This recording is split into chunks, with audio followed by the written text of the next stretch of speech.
Hello and welcome to week 4 of trauma-informed intervention for the educational professional. Going to try to keep this video on the shorter side, as you guys have a paper to be working on for this week.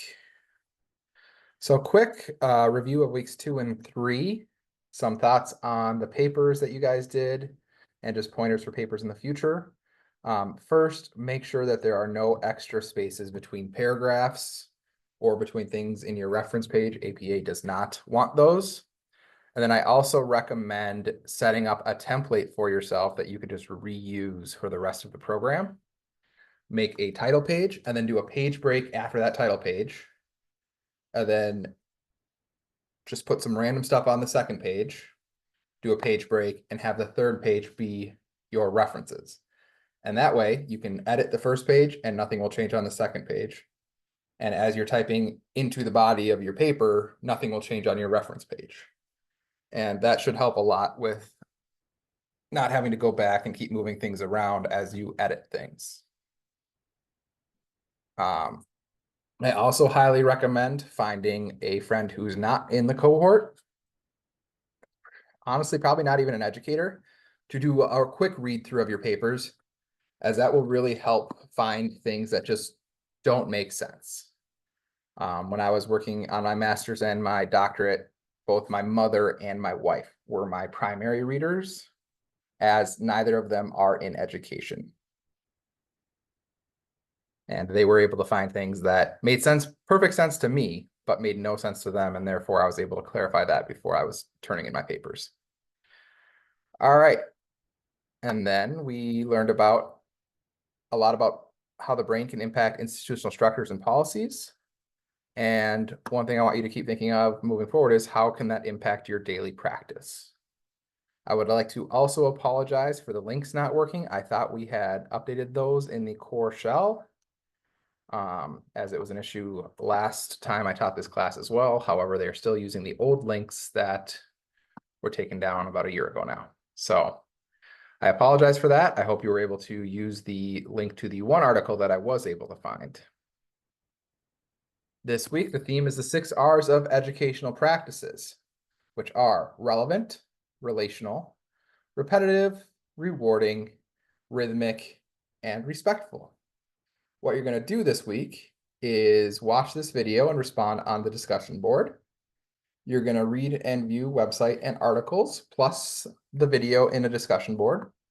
You're going to complete 2 discussion board learning activities, plus responding to these things.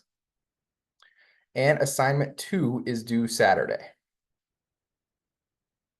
So for the discussion boards, the question for this one is going to be, which of the 6 R's stands out to you before reading about them?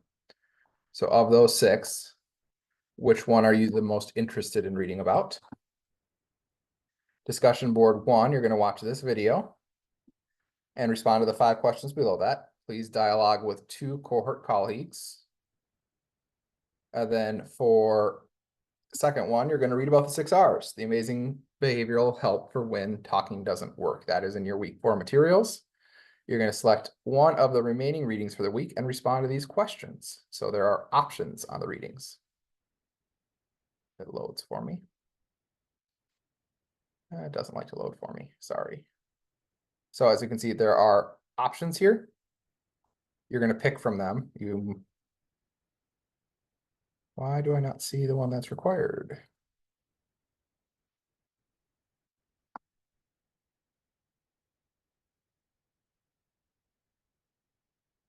I will have to double check and make sure that we have that in there. Great.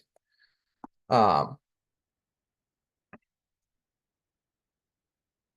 it shows up for you guys, but I will look for that. If it's not there by Wednesday, please let me know. Again, dialogue with 2 cohort colleagues. And then for assignment 2, go back to this. The purpose is to identify organizational systems, policies, and procedures that are in place that support the concept of being trauma informed. It should be written in 3rd person and include the following. an introduction and purpose of writing, which is 1 paragraph, addressing the questions noted, which are on the next slide, and a conclusion which summarizes your paper.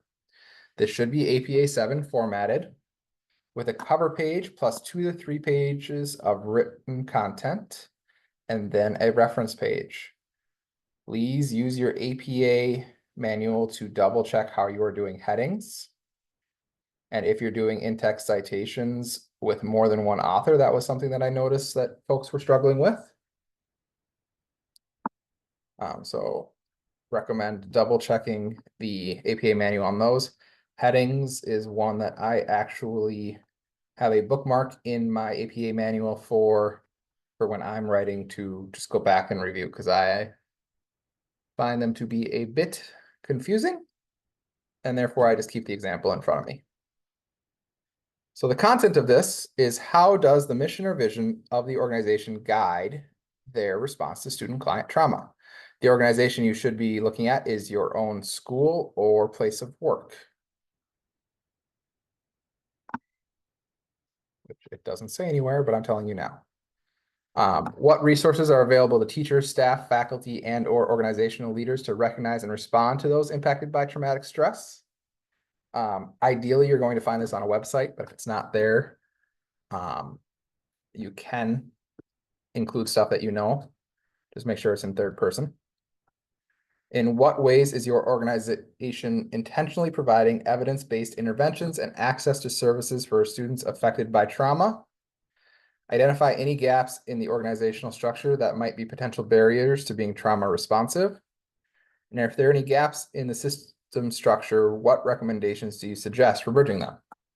Another side note is that you should be including citations from both earlier in the course and previous courses to help build out what these ideas are.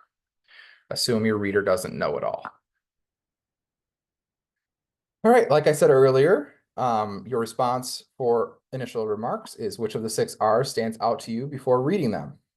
If you have questions, please be in touch. I'm going to go and see if I can't figure out why that reading isn't showing for me. I know my view is different than yours. And have a great week. Oops.